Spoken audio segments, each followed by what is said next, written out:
Hello, my friends. Good evening. This is Tausif,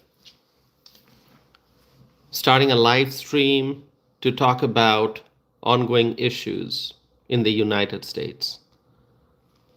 My friends, the time right now is 11:02 p.m., so 2 minutes past 11 p.m., and this is Saturday night, and anyone who joins me for this live stream, I want to thank you.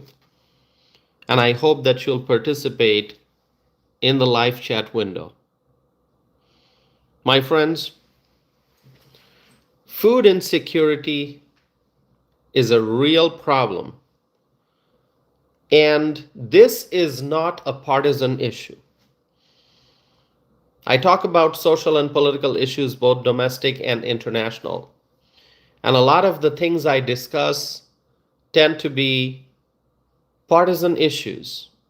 And you know that. I talk about politics, I talk about elections, I talk about campaigns, I talk about candidates, I talk about different, Senate races, gubernatorial races, and those are partisan issues. I understand that, but today I'm talking about food insecurity, which is not a partisan issue. It should not be a partisan issue. It should not be treated like that. There are many Democrat voters in the United States who suffer because of food insecurity. And there are many Republican voters in the United States who suffer the same way because of food insecurity, because they have difficulty putting food on the table. Affects the Democrats, affects the Republicans. This is not a partisan issue. This is a problem that affects many human beings, regardless of their political views, many human beings in the United States. Salerno is here. Salerno, thanks for being here. Kay Cooper is here from Texas. Kay Cooper says, hi, Tausif. Hi, Kay. Hi, Salerno. Thank you for being here. Make sure that you're liking the video. Give the video a thumbs up so that the video can reach more viewers and we can have more people join the conversation. So let me just ask the ones who are here, our friend Kay Cooper and also Salerno is here. Let me just ask you, do you agree with me when I say that food insecurity, this problem, it's not a partisan issue? Would you agree if I say that? If you don't, that's fine. You can just let me know, hey, Tausif, don't agree with you. Kay Cooper says, I totally agree. Thank you, Kay. Thanks for answering. Hunger is not a political issue. It's a human problem. It's a human issue. It affects many human beings. Food is a basic necessity. And, just like clothing, just like shelter, just like healthcare, food is a basic necessity. Now, I know when I talk about healthcare, people tend to be caught up in that argument like, is healthcare a right or a privilege? Oh, is it a right? Is it a right? Is it a privilege? And somebody says, oh, it's a right. Someone says, oh, no, it's a privilege. I don't get into that argument. I don't. I never have. I never will.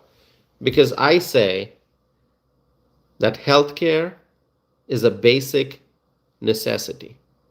That is all you need to know. It is a basic necessity. People must have it. Healthcare. So anyway, just like clothing, just like shelter, just like healthcare, food is a basic necessity. We need that every day. Everyone needs it. Regardless of who they are. As long as they're human beings, they need food. Okay? Doesn't matter what race, doesn't matter what religion, doesn't matter what background, doesn't matter if it's rich or poor. Everyone needs food. Okay?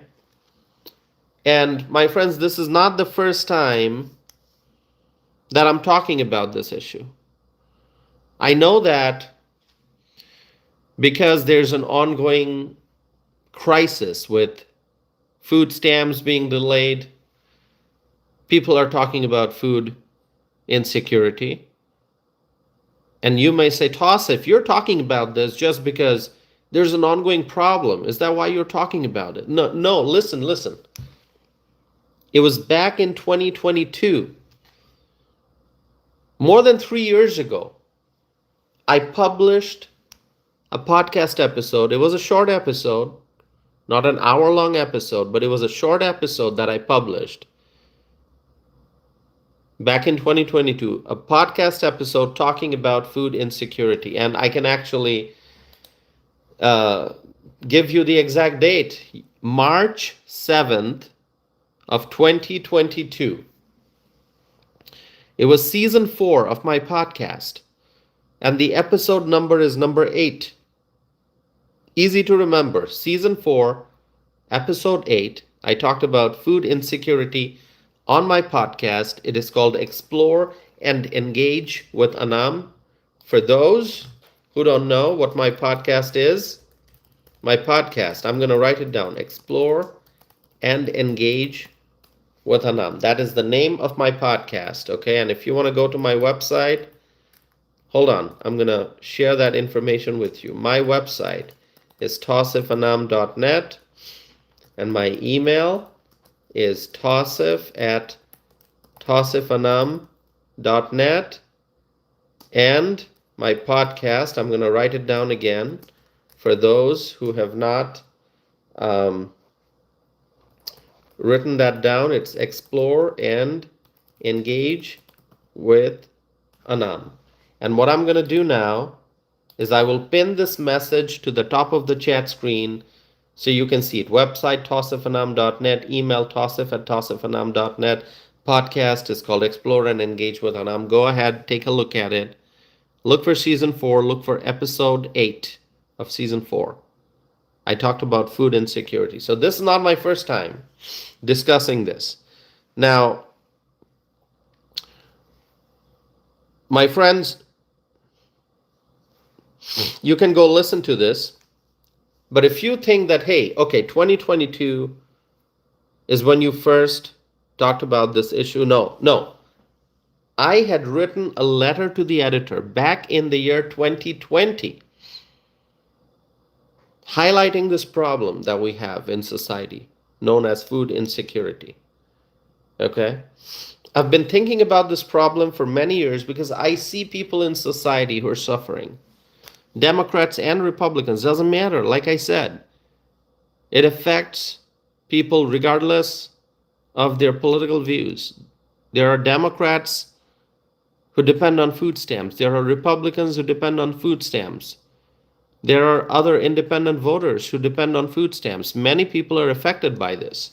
And so in 2020, it was during the COVID outbreak. No one can forget 2020, can we? Can we ever forget 2020? The year that changed the world. COVID outbreak. Mass confusion. Panic, fear. It was a horrible year. And I cannot believe it when I think about what happened 5 years ago with all the shutdowns and the lockdowns, and really the Democrat politicians, they were pushing hard for these lockdowns, for this mask mandates, for these social distancing and all that. Crazy policies destroyed many businesses, destroyed many lives, really. And the Democrats were the ones most actively pushing for lockdowns and shutdowns and capacity limits, social distancing. I know that because I'm in Wisconsin. And there was a Democrat governor back then, still the governor now, Democrat. And I live in a city that is Democrat heavy. The mayor is Democrat. The county leaders are mostly Democrats. And they were just pushing for all kinds of restrictions on what you can do, what your business. I mean, unbelievable. What happened? Unbelievable what happened. Hopefully, we will learn from all the mistakes of 2020. There should never have been any shutdown. There should never have been any lockdowns. There should never have been any social distancing or capacity limits. No, those were all wrong, wrong, wrong, wrong.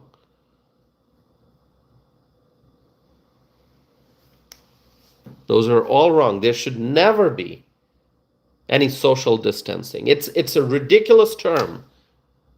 Whoever came up with that, social distancing, what in the world do you mean by social distancing? My friends, back in 2020, I was writing about food insecurity. I wrote a letter to the editor on this matter, and it was published in the Capital Times. And the letter to the editor was titled, "Ensuring Food Security Must Be an Ongoing Effort." So if you want to fight food insecurity, what do? You ensure food security. It was published in May of 2020, May 16th to be exact, of 2020. That was over 5 years ago. Can you believe that?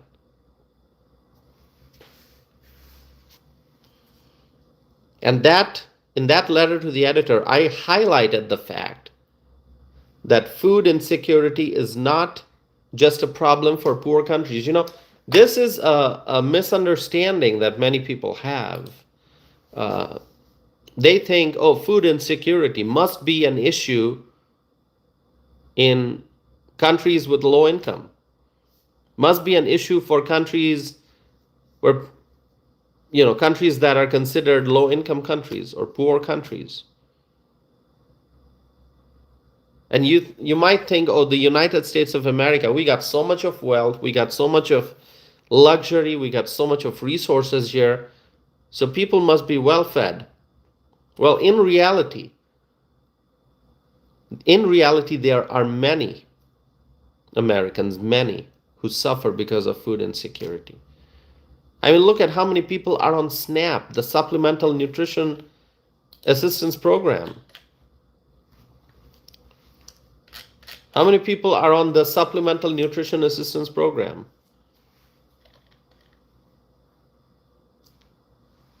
More than 41 million. More than 41 million people. I'm looking at the numbers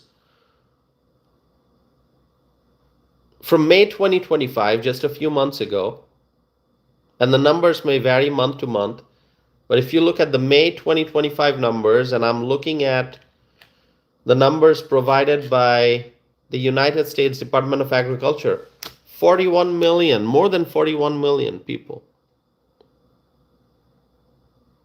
So this is not an issue that we find in only the poor countries, okay? Countries that are not developed fully yet, countries that are struggling with their economy. No, we have food insecurity in America when we have more than 41 million people on SNAP. There are families that can't put food on the table. There are many seniors who go hungry. And there are many children who suffer because of hunger. And they don't have food. Children who suffer because of food insecurity. And my friends, you got to think about the kids. You have to think about the children in our society. Let me ask you this. Do you know someone who depends on SNAP? Do you know someone who depends on food stamps? Okay? Simple term, food stamps. Official term, it's SNAP. Anyone? It could be yourself. You don't have to tell me that. It could be a family member. It could be a neighbor. It could be a friend. It could be anyone. Anyone you personally know, somebody in your neighborhood. Do you know anyone who depends on food stamps? Nick says yes. Others are saying yes also. There's someone who says yes, an elderly person. You don't have to tell me who that is, just as long as you know someone who's on food stamps. Okay. We all know someone. It seems like we all know someone because there are 41 million people relying on SNAP. They depend on SNAP. So food insecurity is a huge issue in the United States. That's the point I want to make. And now let me talk about the kids. When kids are facing food insecurity, when a child wakes up in the morning and does not get a nice breakfast, doesn't get a nutritious, decent breakfast, it's hard for that child to focus on studies. If a child did not have proper breakfast, it's hard for that child to go to school and to focus on learning. The child can be physically present in the classroom in school, but still not be able to focus on the lessons being taught. Because if a child did not have proper breakfast, if there's hunger, it's hard to focus on things. It's hard to focus on learning. It's difficult to learn. It's difficult to benefit from education in school. You have to have a decent breakfast in the morning. And the same goes for adults. If you wake up in the morning and you have not had breakfast and you go to work, you're not going to be able to focus. Especially if you are in a profession where physical labor is needed. Let's say you work in a manufacturing facility where you have to lift stuff. Maybe you have to lift boxes or other objects or lift products being produced in the assembly line, whatever it may be. If your job involves a lot of walking, a lot of movements of the hands and feet, if you're lifting stuff and you have not had good breakfast, it's going to be very hard for you to do your job. So food insecurity then can affect your productivity in the workplace. And you multiply that problem, and we can have a real productivity issue in a company, in a state, and in the country. If American workers are not eating good breakfast or lunch, and they are going to work, and they have to perform heavy duties, they can't do that. And if they push themselves too much, then they'll be sick. They'll have other health problems. And let's say you don't do any physical labor, okay? You sit in an office, you work on your computer, you read a lot, you write a lot. It's mostly office-based work where you're not doing a lot of physical labor. Still, in order to focus, in order to concentrate on the work that you're assigned, you need to be well fed. You need good breakfast, good lunch.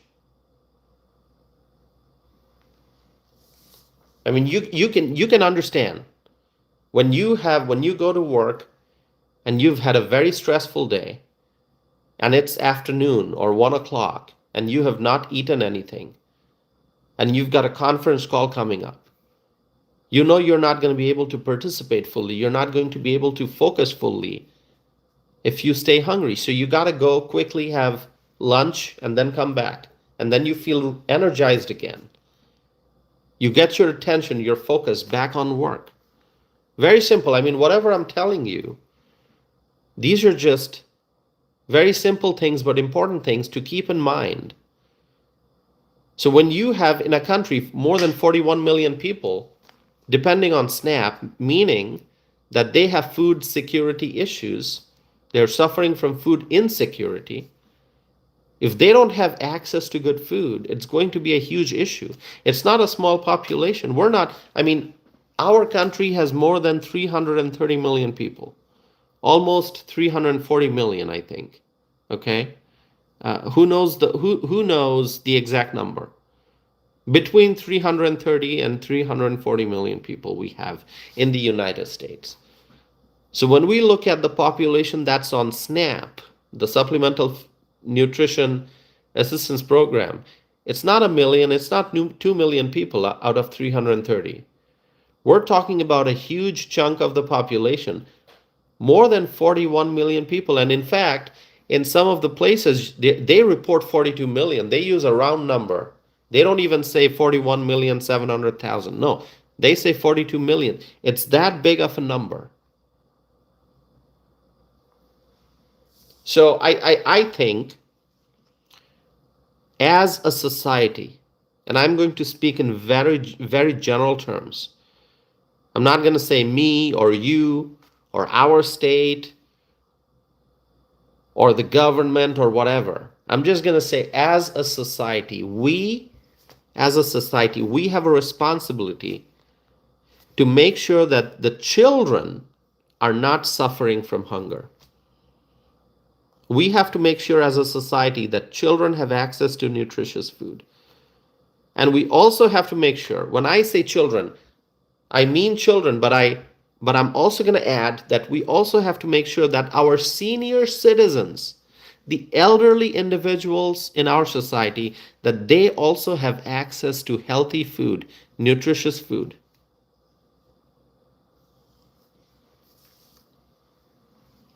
My friends, that the other thing, it's not just about food.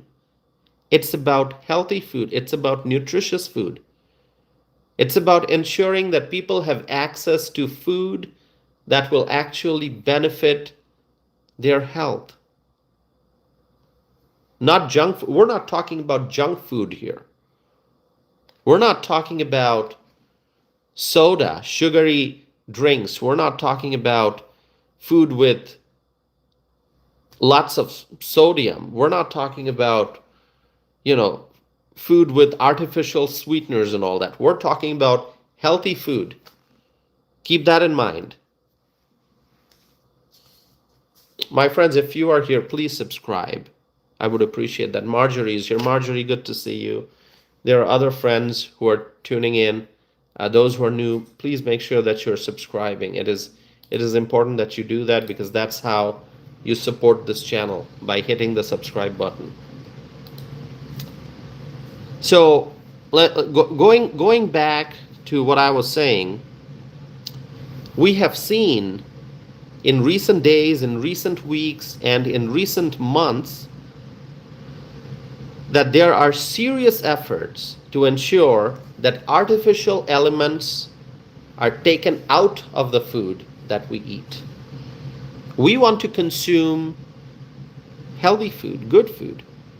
So all the artificial stuff are being taken out. And obviously we have to thank President Trump and his administration for that. Remember what RFK Jr. says, Robert F. Kennedy Jr., the Secretary of Health and Human Services, who is an amazing leader, is an amazing person, very, very knowledgeable. And he has been chosen by President Trump to serve as the Health and Human Services Secretary. He was confirmed by the U.S. Senate, and he's doing a great job in that position. And remember what RFK said, what both RFK and President Trump said: make America healthy again, MAHA. You heard about that, right? MAHA. We always talk about make America great again, as you can see on my hat. By the way, people love my hat. Thank you. If you love my hat, let me know. Just say, Tosif, we love your hat. If you do that, I'll appreciate it.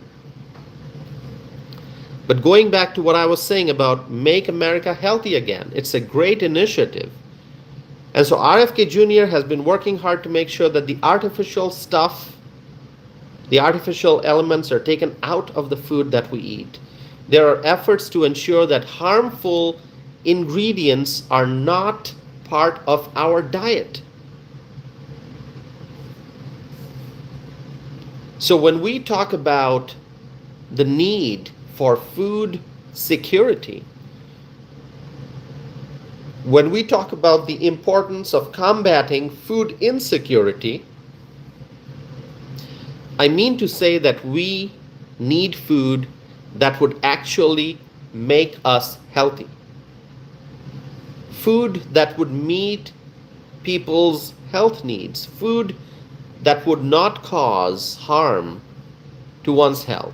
I mean, what is the point of consuming food that then cause problems for our health?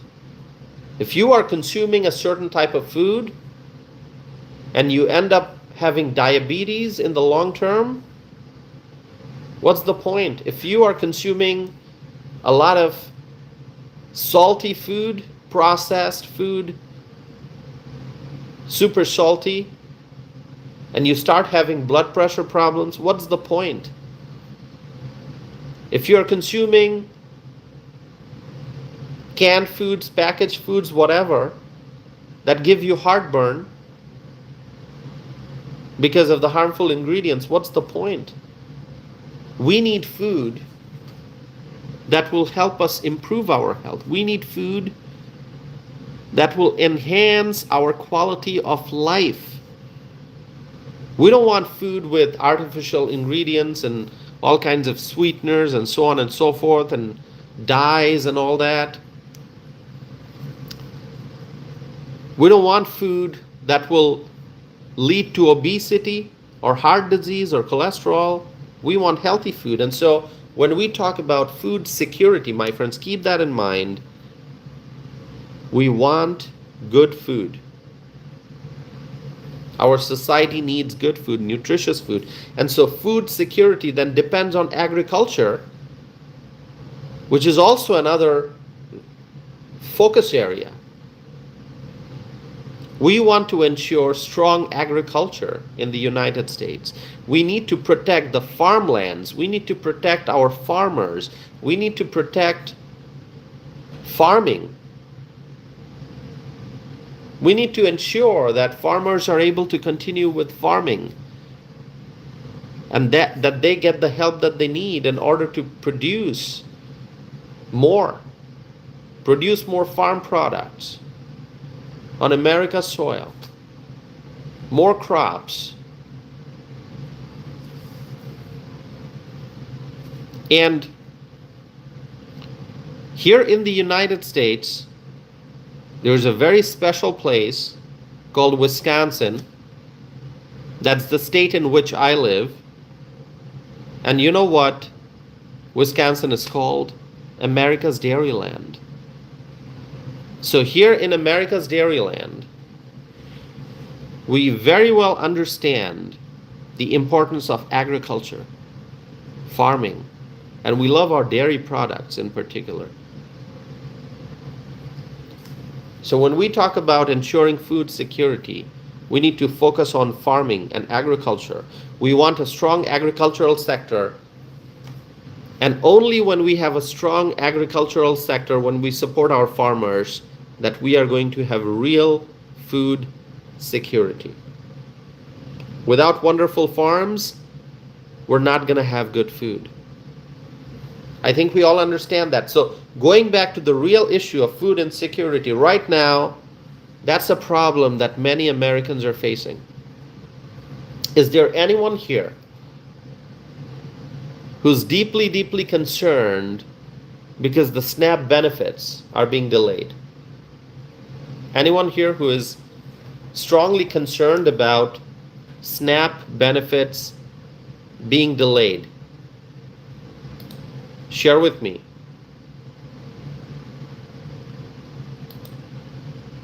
Share with me your thoughts, my friends. Are you concerned that because of the radical left Democrat government shutdown, SNAP benefits are being delayed?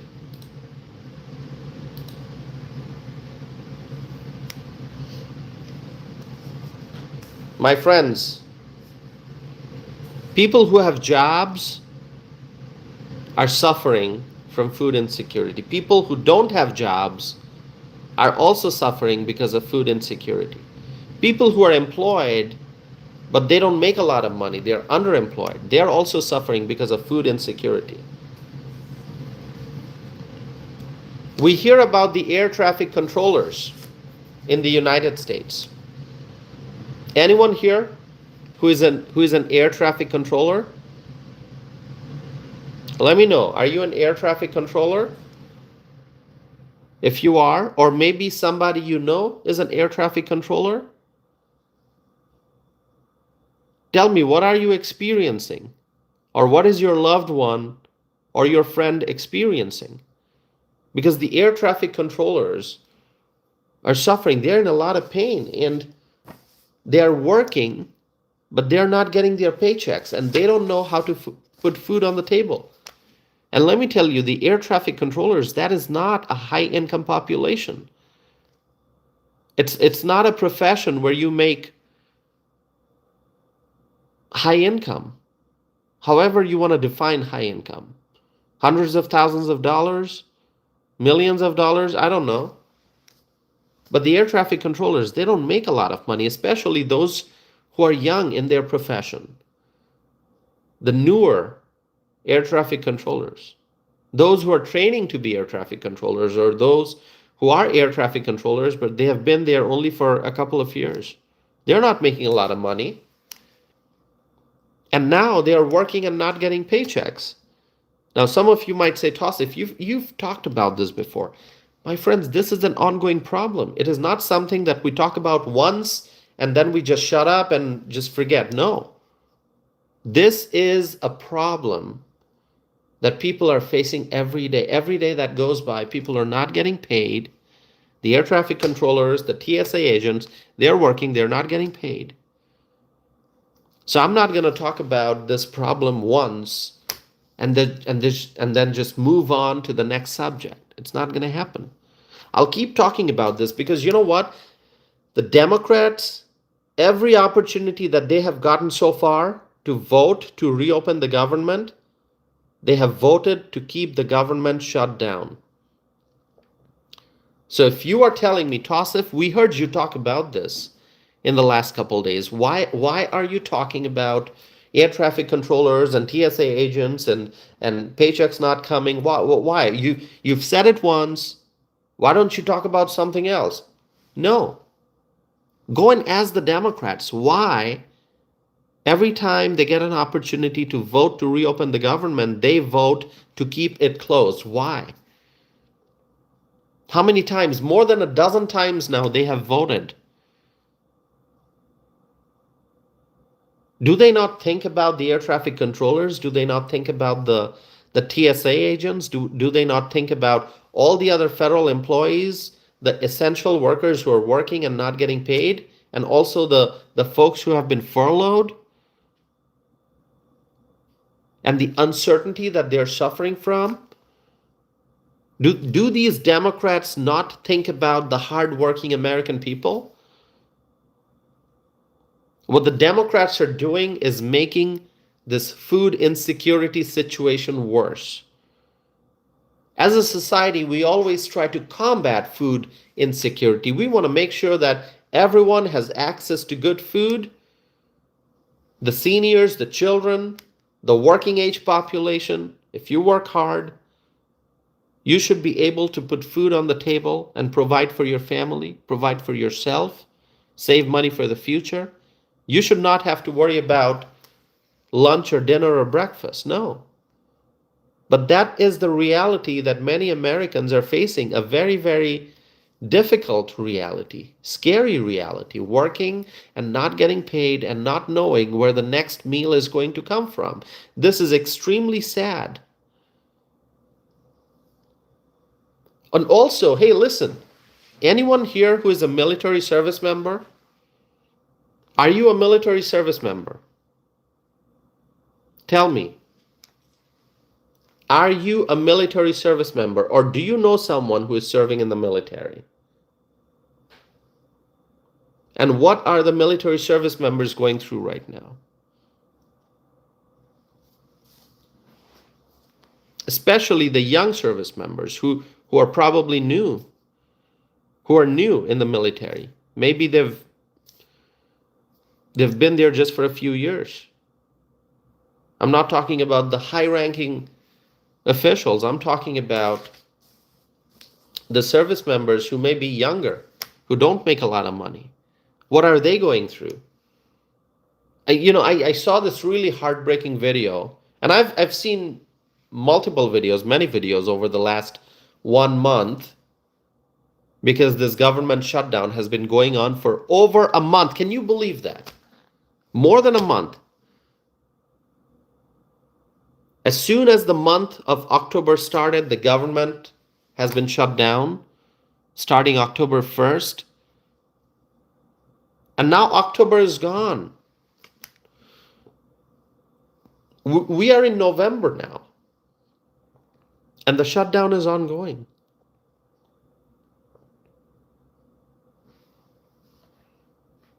The whole month of October, the government was shut down. The federal government in the most powerful country in the world was shut down for a whole month and more. So think about the military service members not getting paychecks.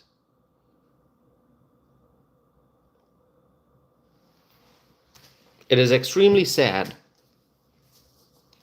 And the video that I was referring to, by the way, before we continue, can we thank all our veterans? I'm gonna write here. Thank you. Thank you, veterans.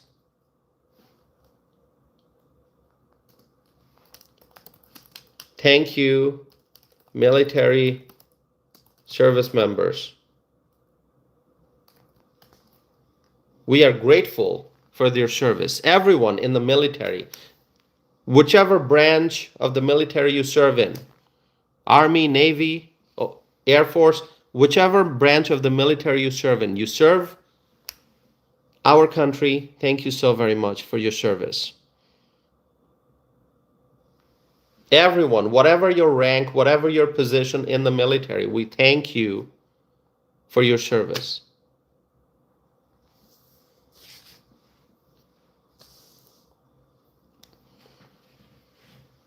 My friends, I saw this really heartbreaking video of military service members standing in a line outside a food pantry, standing in line to get food for their family. One of the service members had her child with her. I saw this in a TV interview. She brought her child with her. She's worried about herself as well as her child. And if they miss a paycheck, it's tremendous hardship. Because the rent doesn't stop, can't wait. You got to pay your house rent. You have to make your mortgage payment, your car payment. You have to pay your bills, pay for your cell phone, pay for your electricity, your heat, everything. And so many other needs that people have. And on top of everything else, if they have to worry about groceries, if they have to worry about putting food on the table, and they are working, they are working hard every day to protect our country, that is sad. The military service members should never have to go through this kind of suffering.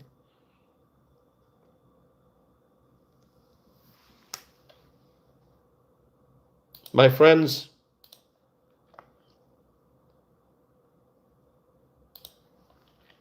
thank you for being here. By the way, if you have not subscribed, please subscribe. I would appreciate that very much if you hit the subscribe button. Okay, be a part of this community.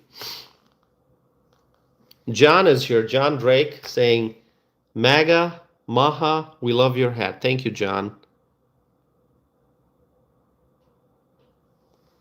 Thank you so much, John. Go ahead, subscribe. I would appreciate it so very much. You are all wonderful. You've been supporting this channel for a very long time. Go ahead and subscribe and let me know where you're from. So make sure that you thank our veterans and those who are currently serving.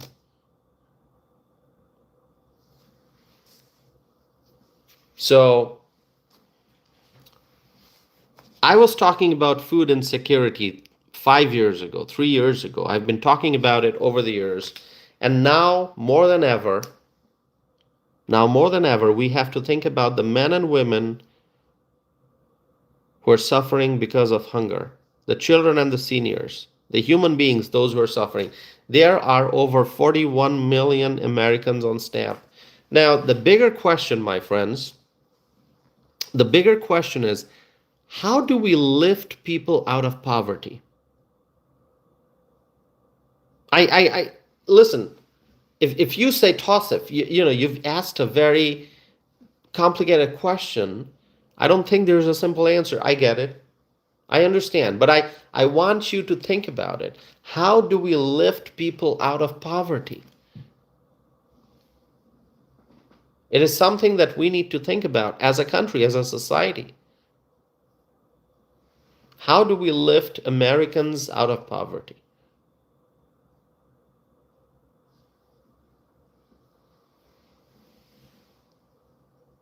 This is going to be a long-term issue that we need to address. We want people to be lifted out of poverty. We want to make sure that there's long-term food security. That's a long-term thing that we're going to focus on. But right now, the immediate issue that we must address, what can we do right now to help those in need? To help those who are depending on SNAP, but the SNAP payments are being delayed. So those people who are in immediate need, those who do not know where tomorrow's meal is going to come from, those who do not know what they are going to eat for the rest of the week, how do we help them? How do we help them? There's one answer that I can give you. There's one answer that can immediately help people. Something that if it is done immediately, it's going to bring relief. You know what that is? Do you know what that is? Can you give me that answer, or do you want me to just tell you what it is? There's one immediate solution to the immediate problem. Vote to reopen the federal government. Vote to reopen the federal government. And when is that going to happen? Okay, if you ask me that, that's fine. You can ask me. You can say Tosif. You're saying vote to reopen the government. When is it going to happen? How do we make that happen? Well, ask the Democrats.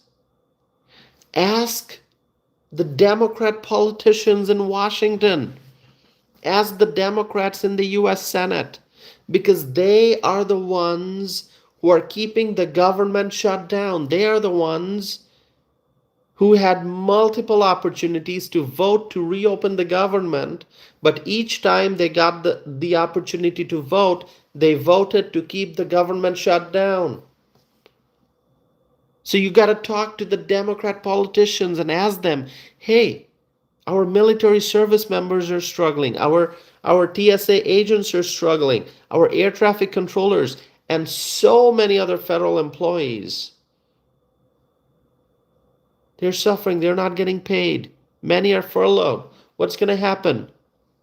Why aren't you voting to reopen the government?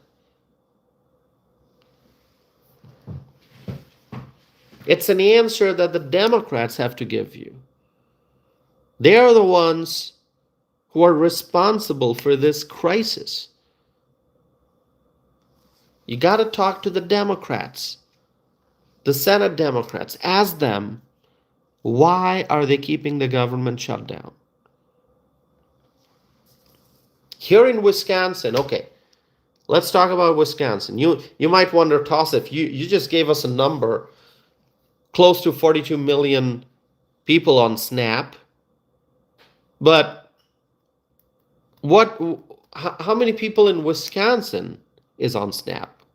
Yeah, we got the national number, 42 million, close to. But what about Wisconsin? Is it 100,000 people? Is it 200,000 people? How many people in Wisconsin are on SNAP? And if I tell you, hey, I actually don't know the answer, sorry. Well, it would be reasonable for you to say, Tosif, you better know the answer because it's your state, you're talking about the issue. So how can you not know how many people in Wisconsin are on SNAP? Well, I do know the answer. And I'm going to give it to you now. Approximately 700,000 people. That's right. Approximately 700,000 people in Wisconsin are on SNAP. Now, the exact number, because I say approximately, the exact number as of May 2025 is 689,000. So it's pretty close to 700,000.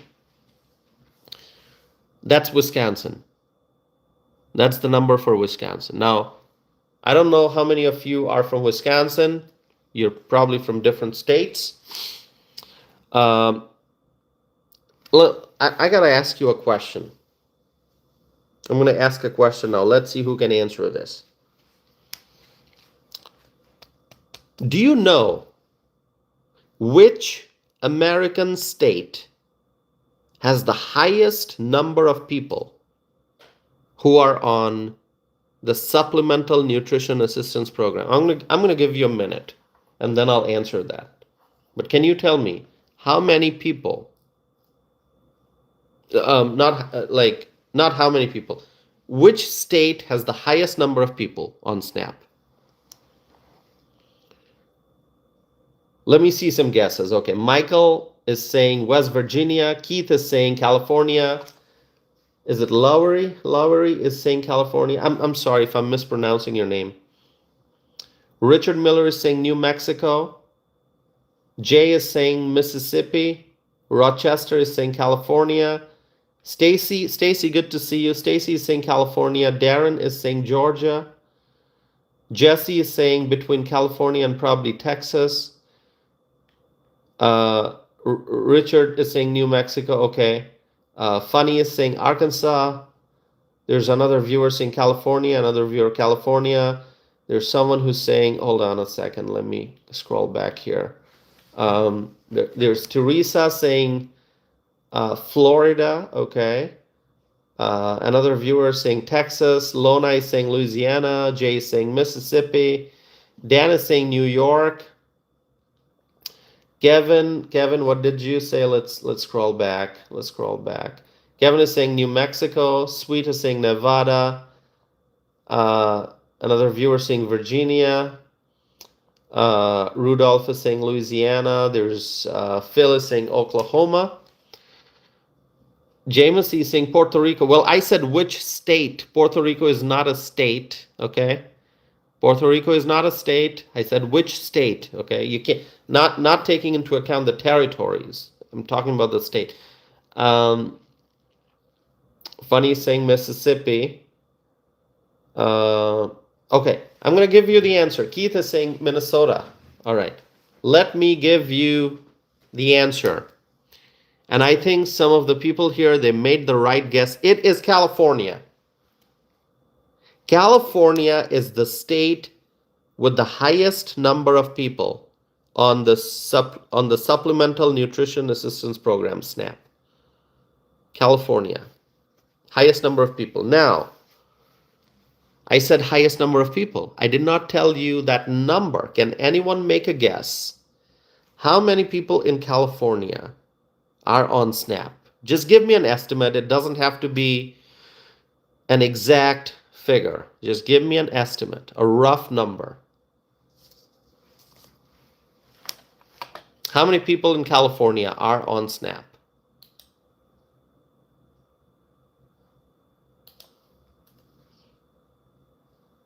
And I'm going to read some of your responses here. Hold on a second. All right, let me scroll back. John is saying 10 million. Sweet is saying 3 million. Brenda is saying 15 million. Stacy is saying 2.5 million. Kevin is saying 5.3 million. Keith is saying 10 million. Phil is saying 4 million. Darren is saying 7. I'm guessing you mean 7 million. Okay. Michael is saying 600K, so 600,000. Lena is saying 3.6 million. Justin is saying 12. I'm guessing that's 12 million. John is saying 5.5. Jay is saying 20. Frank is saying 1.8. Okay, I'm going to give you the number now. It is almost 5.5 million residents in California. Almost 5.5. You know, we want to round numbers up. I don't want to say 5.4 and then this. You know, we're not going into a long number with multiple digits. Just easy number, approximately almost 5.5 million. Okay, that's a lot of people.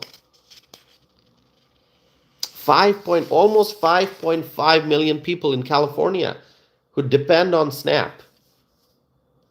Okay, now, do you know how many people in New York are on Snap?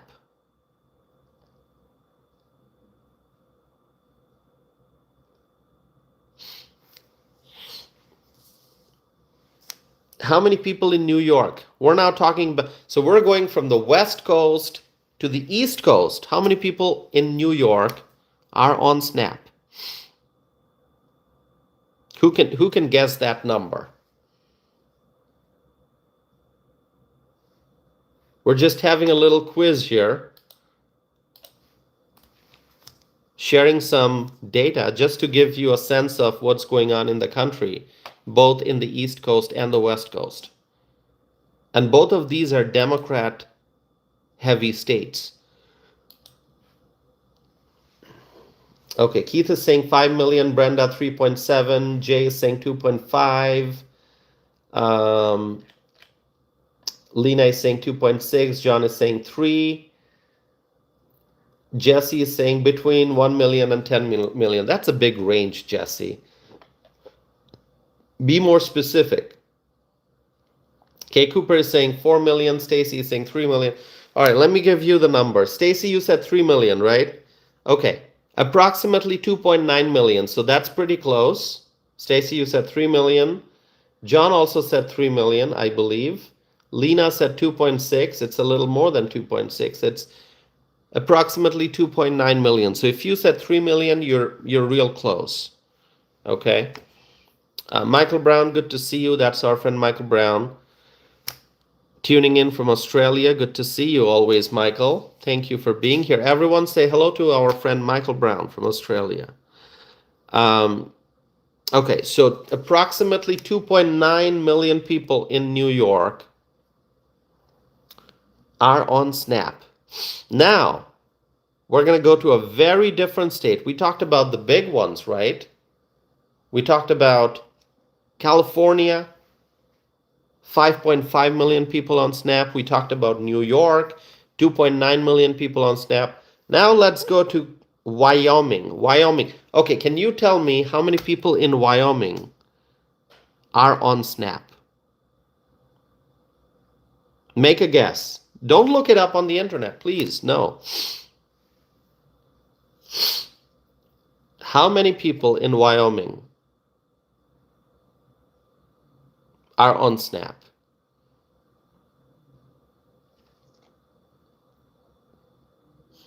Lena is saying 250,000. Some Jay is saying 1,000. Kevin is saying 20,000. Okay.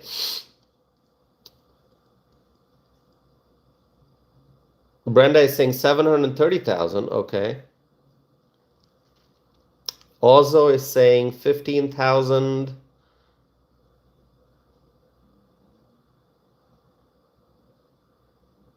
We're talking about Wyoming. Kay Cooper is saying 30,000. Frank is saying 50,000. Okay, I'm going to give you, are you ready for the answer? I'll give you the answer now. 27,000 people. 27,000 people on SNAP in Wyoming. Yeah, Wyoming has low population. Yes, I know that. I'm just giving you a sense of the variety. The giant states on the east and the west coast, lots of people, and then Wyoming.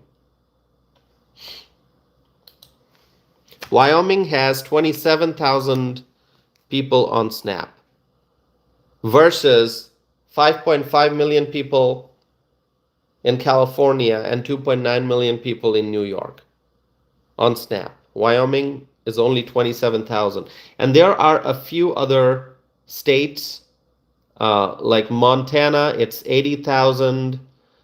New Hampshire is 75,000. And then Alaska, 66,000.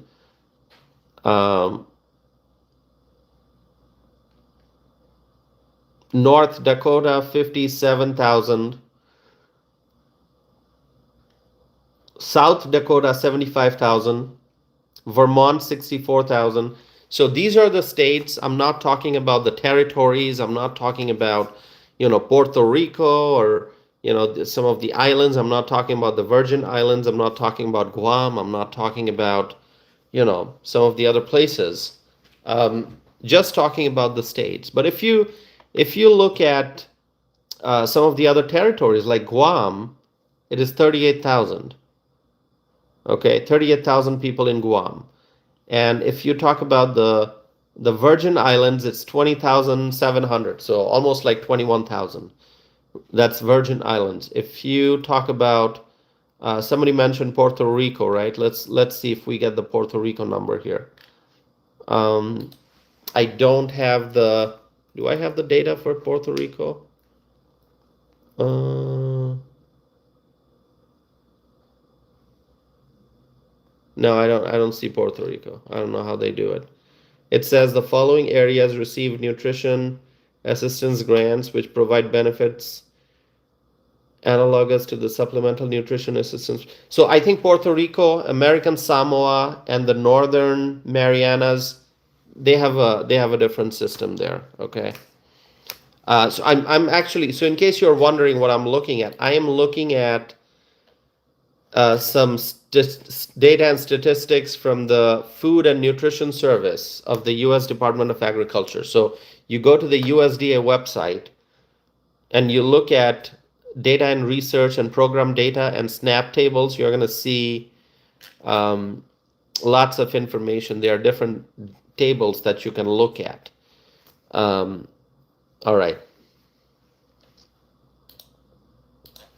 My friends, at this point, I'm going to remind you once again, please subscribe if you have not done so already. I know hundreds of people are watching, so I want to make sure that I get this message out to people.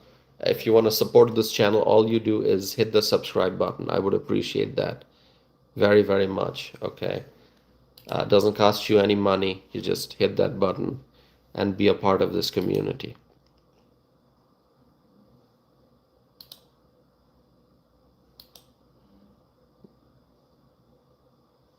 All right.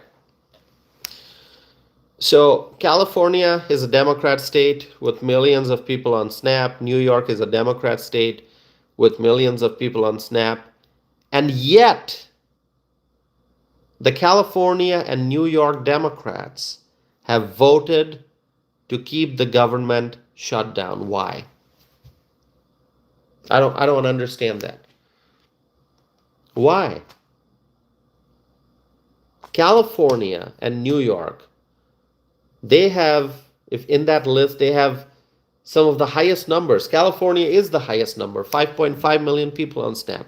New York, one of the highest, 2.9 million people on SNAP. So why is it that the California Democrats and the New York Democrats have voted repeatedly to keep the government shut down? Why? Why? Can you tell me?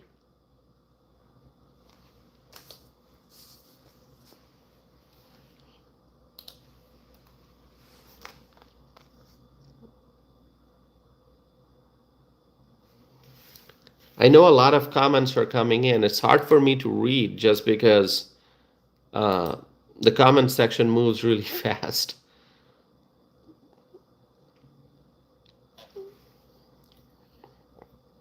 By the way, do you want to talk about another Democrat heavy state? You might be saying, oh, Toss, if you're talking about the West Coast, you're talking about California, you're talking about the East Coast, you're talking about New York. But what about the Midwest? Aren't you going to talk about a state in the Midwest?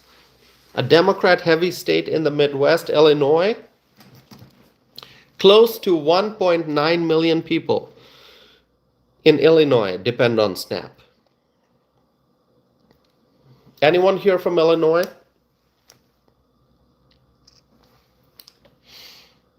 Anyone here who's from Illinois?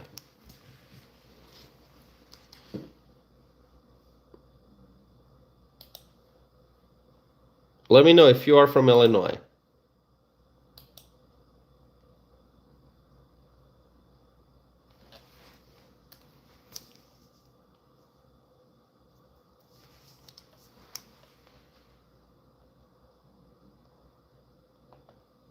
All right.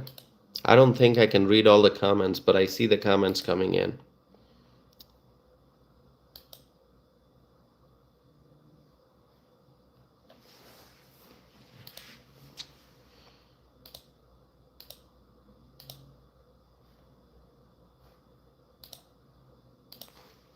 Let's do one thing here.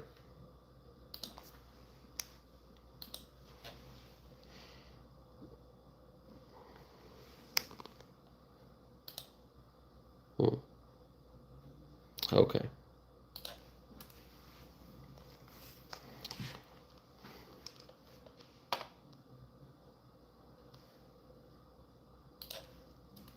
All right, my friends.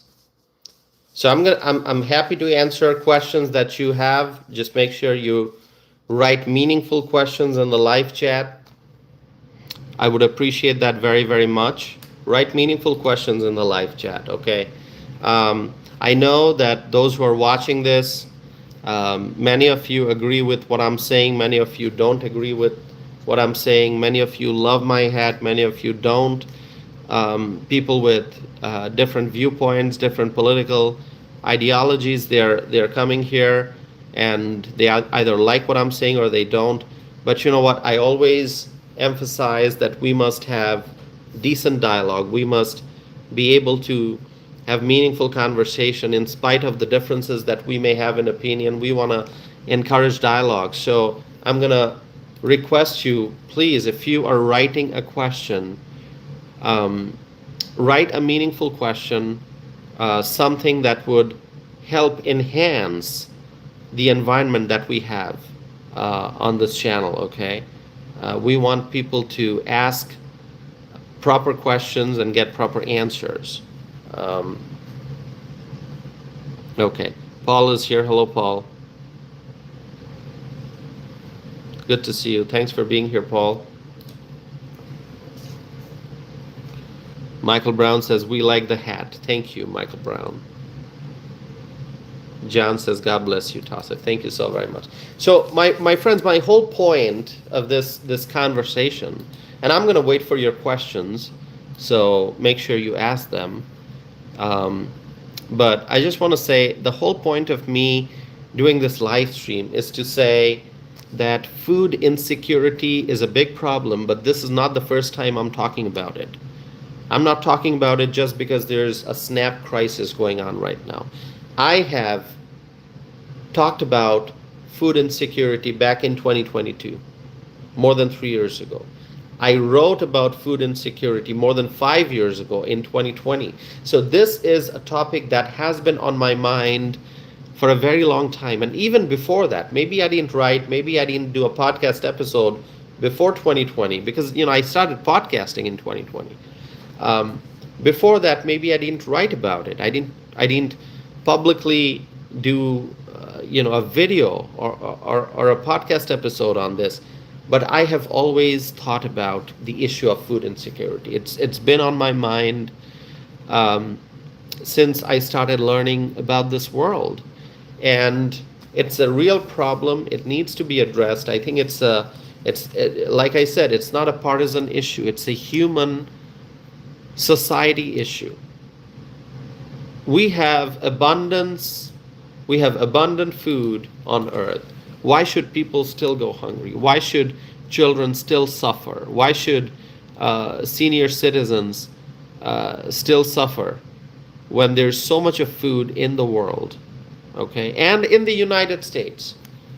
And in the United States. In many ways, we are self-sufficient in many ways. We have a lot of things that we produce in America. And so this is a huge problem, huge issue that we have to address. And it's going to be a long-term conversation about how do we fix the infrastructure, how do we repair the overall infrastructure in this society to make sure that people have access to good and nutritious food. But in the short run, right now, immediately, the SNAP crisis that we have, that beneficiaries are not getting their SNAP payments, in order to immediately address the problem that we have in front of us right now, the solution is to vote to reopen the federal government. And so the Democrats have to do it because the Republicans, they have said it's a clean CR. It's a clean CR. Why are you not going to vote on this? The Republicans are ready to get back to work. The Republicans are ready for the federal government to reopen. The Republicans never wanted the federal government to shut down. And even if it did shut down, it should have been resolved in a couple of days at most. But here we are, more than a month gone. 32 days gone. 31 days in October and 1 day in November gone. 32 days gone. We're entering day 33 and the government is still shut down. This is unacceptable. Completely unacceptable, my friends. It's a horrible situation.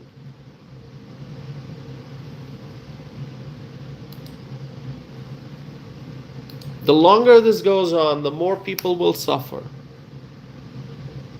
And we don't want people to suffer. We want people to be happy and healthy and productive in society.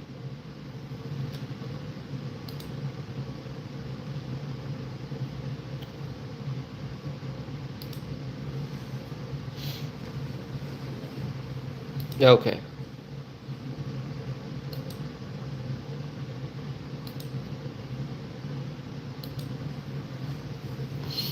All right. 1 hour and 9 minutes into the stream. A lot of people still coming in. That is excellent.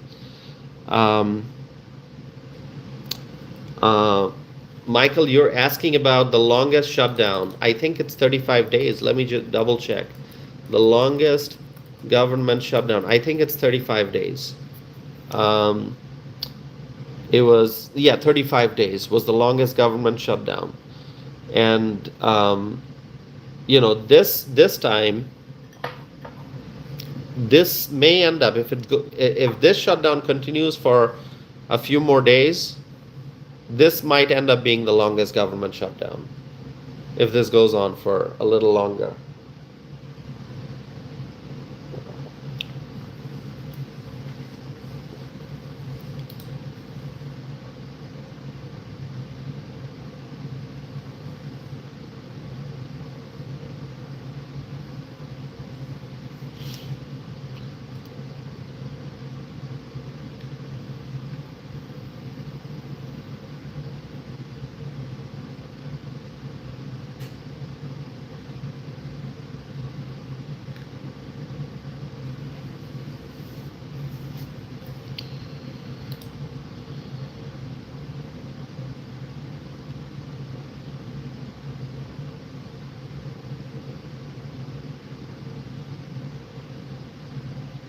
Okay, Samuel is asking what is my first language. Okay, all right, Samuel. Um, my first language is Bengali. That's my first language. Okay, but obviously I speak and read and write in English, and I can also have a conversation in Hindi and in Urdu. So altogether, I can have conversation in four languages.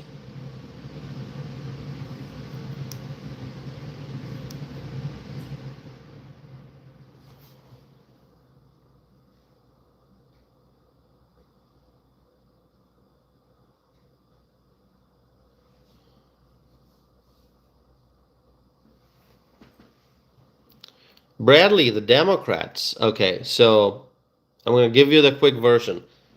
The Democrats, what they want is they want to prioritize the illegal aliens. Okay. And for that reason, they are willing to shut the government down as they have done. And not just a shutdown for a few days or, 24 or 48 hours. A shutdown that has now lasted for more than a month. And the Democrats, their priority, their biggest priority is illegal aliens.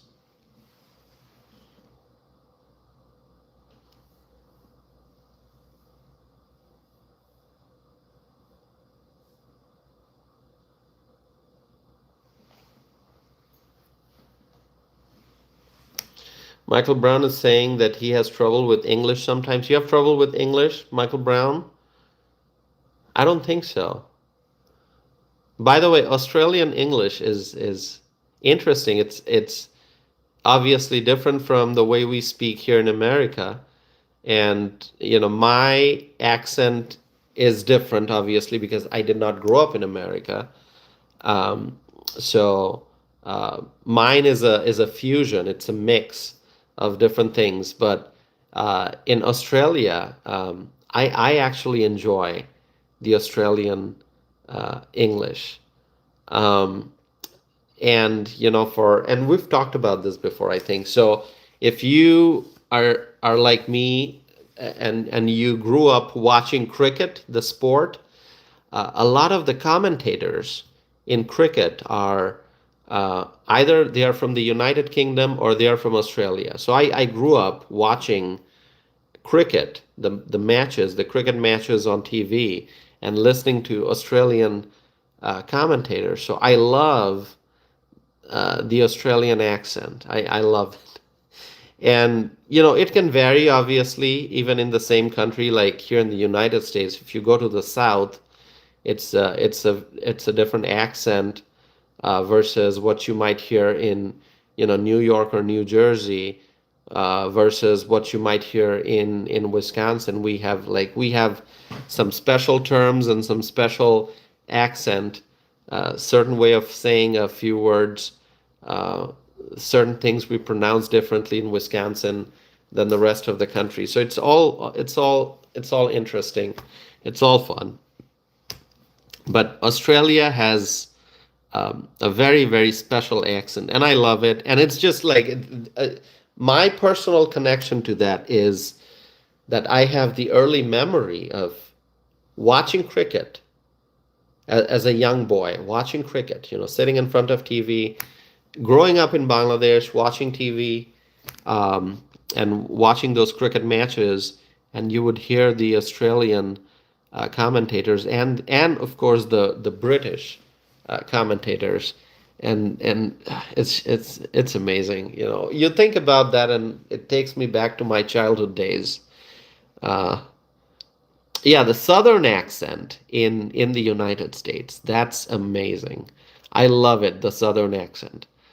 Um, and we got friends from the South here. We do have a lot of friends in this chat from the South. Um, Now, obviously, I have not, uh, talked on the phone or in person to a lot of the friends that we have made online here through this channel. But I know many of them are from the South, so I'm sure that they speak in Southern accent.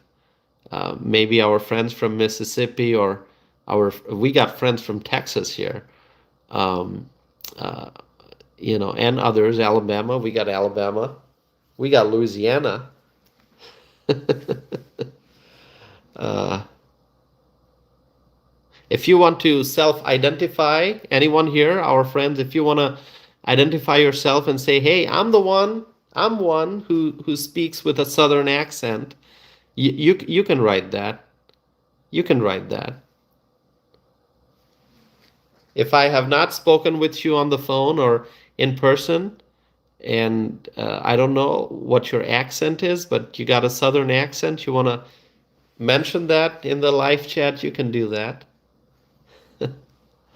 I love the Southern accent. I love Australian accent, the US Southern accent, and I also enjoy the certain terms that we have in Wisconsin.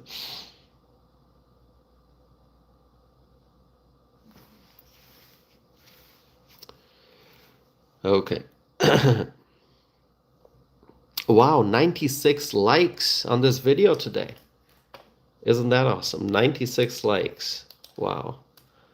We can get to 100 if like 4 more likes. Very easy to get to that milestone. 4 more likes. I don't know if we have 4 friends here who would like to hit the like button.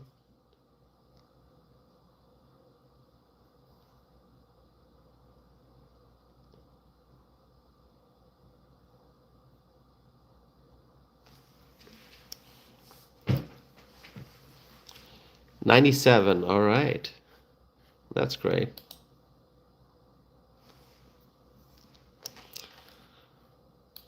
By the way, people who want to know if I'm a MAGA supporter, absolutely. As my hat says, I make it easy for people because, I've done live streams where I did not have my hat on. I've done many live streams in almost 2 years, maybe getting close to 2 years now, just for the live streams. And there are times when people would tune in and they'd say, "Okay, what side are you on?" Well, then I put on my hat and it explains it. I'm MAGA, absolutely. By the way, those who don't know,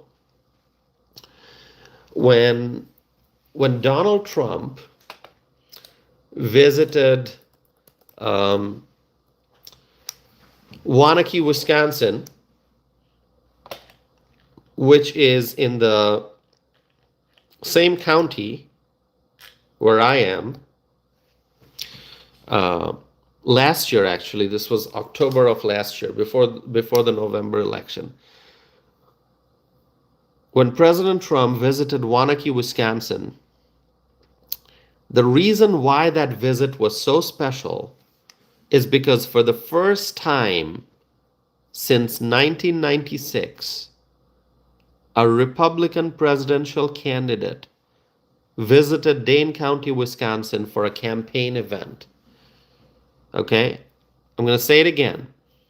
For the first time since 1996, a Republican presidential candidate visited Dane County for a campaign event. Dane County, Wisconsin. And that was Donald Trump in October of 2024. And so when that event was held, the Trump team called me and asked me if I would be interested in leading everyone in the Pledge of Allegiance at Donald Trump's event. They invited me to lead everyone in the Pledge of Allegiance at Donald Trump's campaign event, historic campaign event in Wisconsin. And I said yes. And I said yes. And I had the great honor of standing on that stage at a Donald J. Trump campaign event And I had the great honor of leading everyone in the Pledge of Allegiance. Fred is here. Hello, Fred. Marjorie, good to see you, Marjorie. Thanks for being here.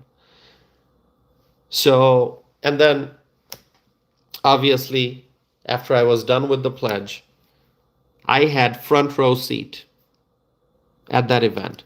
Special front row seat, reserve seat in the front row.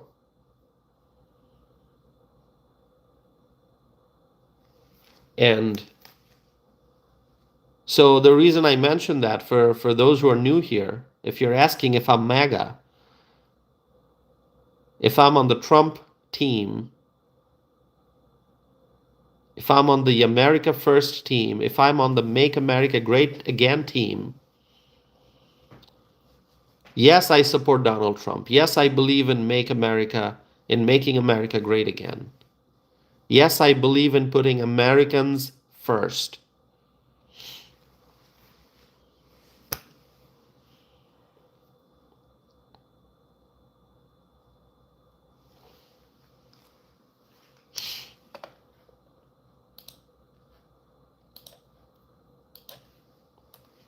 Thank you, my friends, for being here.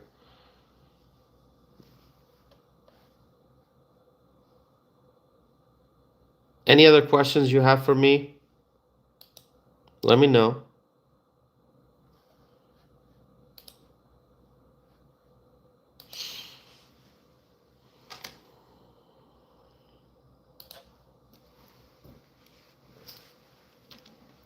Who wants to ask a question? Go right ahead.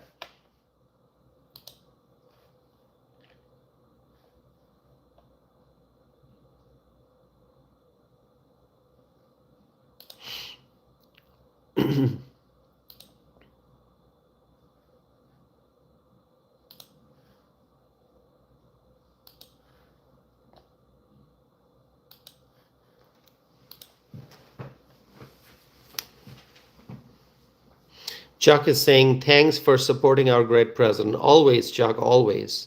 Absolutely. I support our great president, Donald J. Trump.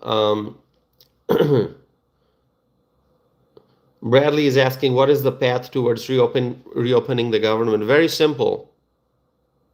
Very simple, Bradley. The Democrats will have to vote to reopen the government. We need 60 votes, my friends.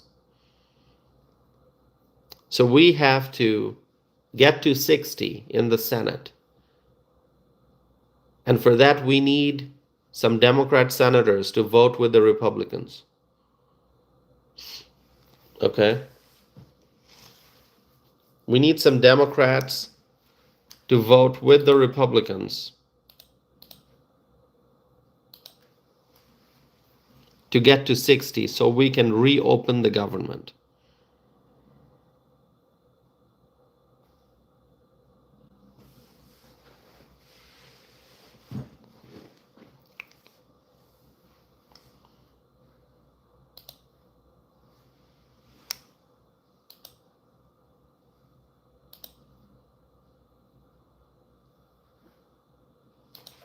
Any other questions for me? Let's see.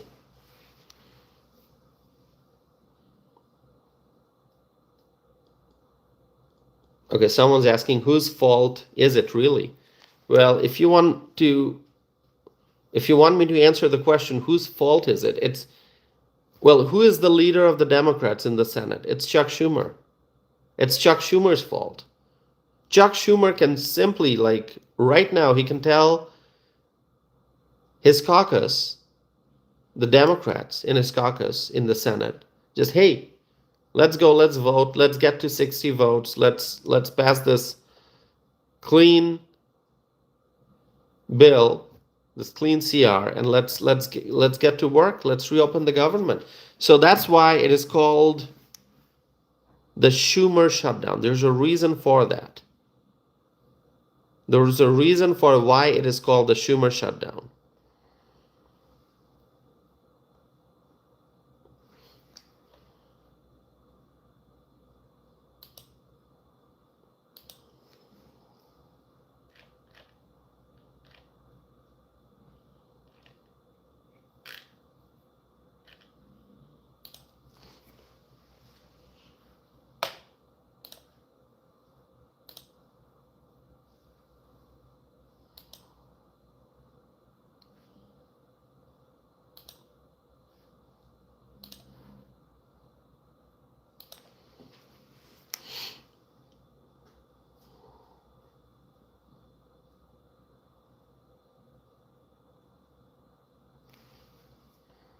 So it's the Schumer shutdown, plain and simple. Chuck Schumer can decide very easily to tell his party members to vote with the Republicans to reopen the government.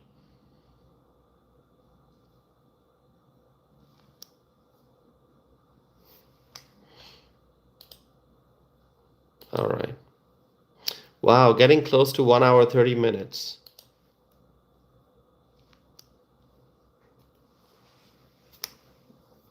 $106 likes. I appreciate that, my friends.